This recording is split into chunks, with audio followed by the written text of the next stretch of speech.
contre les hérésies des gnostiques. C'est-à-dire que ceux qui disent que Jésus n'est pas Dieu, Jésus n'est pas... Jésus est un esprit. C'est un esprit. Il a un esprit comme ça, c'est les gnostiques. Ils ne croient pas que Jésus soit Dieu. Or, Jésus est 100% Dieu et 100% homme. Donc, l'apôtre Paul va écrire à cette église de Colosse pour leur dire de faire attention aux faux docteurs, aux faux enseignants, aux faux prédicateurs, à ceux qui vendent les illusions, à ceux qui reposent leur foi sur des philosophies, sur des courants de pensée, et qui ne la reposent pas sur le fondement de la parole. Le mal qui arrive à l'Église, c'est que de plus en plus, on repose notre foi sur la philosophie, sur nos expériences, sur nos intentions, sur ce que Rebecca Brown a vécu. Suivez-moi. On dit comme Rebecca Brown, elle a vécu la délivrance de telle façon, tout le monde doit faire la délivrance comme elle. Mais son expérience est unique. Comme Rebecca Brown a marqué plusieurs années pour être délivrée, il faut, pour ta délivrance, ça va faire 3 ans. Il faut 4 ans, il faut 5 ans. Non, c'est son expérience.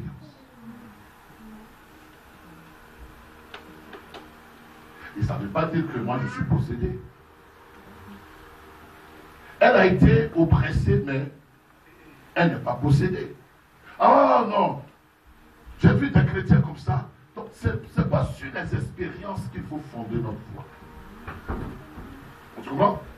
Donc Paul écrit aux Colossiens pour dire, ne reposez pas votre foi sur les principes élémentaires, sur la philosophie humaine, mais reposez-la sur le fondement de la parole. Disons Amen. C'est pas parce qu'on a dit que tel cousin, il est allé à l'église et puis sorcier l'a tué. Donc la sorcellerie peut tuer les chrétiens. Ça, c'est pas scripturaire. Son expérience et sa communion avec Dieu étaient personnelles. Ça ne veut pas dire que quand on est chrétien, sorcier peut nous tuer. Disons Amen. Je dis ça parce qu'il y a eu un courant de pensée, de philosophie qui a hanté les chrétiens et de sorte que les chrétiens croient plus aux expériences qu'à la véracité de la parole de Dieu. Comment? Alors, il va répondre aux Colossiens pour dire, nous avons pleinement tout en Jésus-Christ. Nous avons tout. Ce que nous pouvons envier dans le monde, ce que nous pouvons rechercher, tout ce qui contribue à la vie, nous l'avons en Jésus-Christ. Et que le chrétien se rende compte de cette réalité, de cette vérité. Tu as pleinement tout en Jésus-Christ. Dis Amen. Si c'est la paix que tu recherches, tu l'as en Jésus-Christ. Si c'est la santé que tu recherches, elle est en Jésus-Christ. Si c'est la bénédiction, elle est en Jésus-Christ. Ce que tu fais, ce qui peut contribuer à ta vie, à ton bien-être, tu l'as en Jésus-Christ. Tu n'as pas besoin d'aller chez un médium. Tu n'as pas besoin d'aller chez un horoscope. Tu n'as pas besoin de fouiller pour avoir des pensées comme à aimer, pour avoir des pensées. Tu vas fouiller dans quoi? Dans la pornographie. Tu as tout cela dans la Bible parce qu'il y a un livre même qui est dévolu à ceux qui sont amoureux, le livre des cantiques, tu peux tirer des phrases dedans. Amen. Si tu veux te porter bien, comment manger pour se porter bien, tout est de la parole de Dieu. Nous avons pleinement tout en Jésus-Christ. Amen. Maintenant, le sous-terme, oh, elle a réussi, miracle.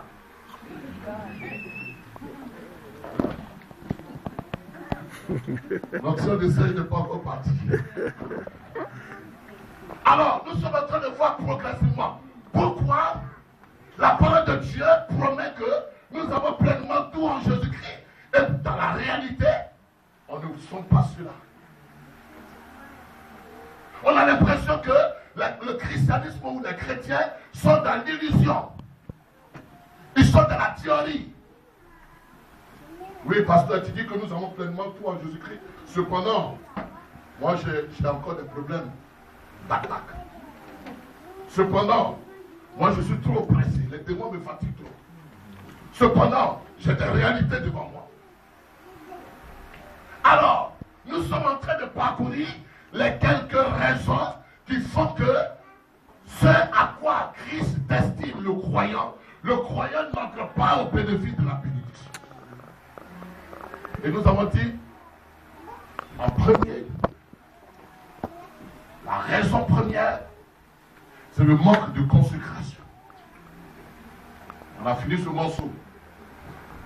Et dimanche dernier, nous avons vu que si nous n'entrons pas au bénéfice de ce pourquoi Christ est mort à la croix, des réalisations, des promesses de la parole, le deuxième élément,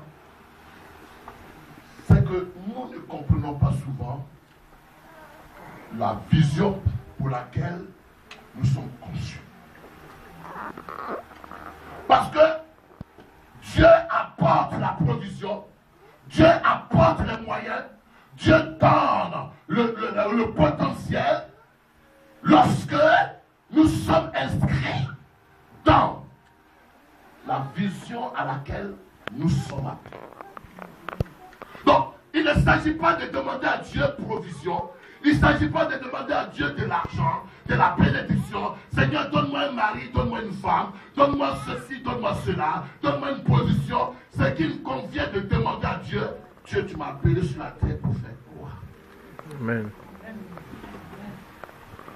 Parce que plus on sait la vision à laquelle nous sommes appelés, plus on sait notre vocation, plus on sait ce à quoi nous sommes appelés, plus nous avons la conviction de pouvoir accomplir ce à quoi nous sommes appelés, même si quelques épreuves, quelques difficultés se présentent à nous. On se voit? Quelqu'un qui sait qu'il est venu ici, ou alors il est sur la terre pour accomplir telle mission, les sacrifices qui accompagnent la réalisation de la mission ne sont pas des choses pénibles. Et cet homme-là ne peut pas abandonner parce qu'il sait ce à quoi il est appelé. Donc, je prie ce matin, cet après-midi, que Dieu vous donne l'intelligence afin que tu saches ce à quoi Dieu t'a appelé. Tu es créé pourquoi? Tu es né pourquoi? Parce que si tu es né pour être pianiste, que tu fais autre chose, tu ne seras pas à l'aise. Si tu es né pour rester peut-être à Abidjan, ou à New York, ou alors à quoi? En Grande-Bretagne, que tu es en France, tu n'es pas là où Dieu te veut. Dans la difficulté, dans la vie de la plupart, c'est parce qu'ils ne savent pas ce à quoi Dieu les appelle. Mais là, nous avons répondu à la question. Cet après-midi, le sous-thème que nous allons aborder, qui est l'une des causes pour lesquelles nous ne pouvons pas entrer au bénéfice de ce pourquoi Christ dit dans sa parole, vous avez pleinement tout en Christ.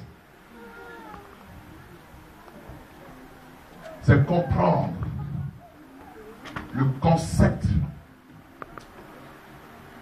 du royaume de Dieu. Ses principes et son fonctionnement.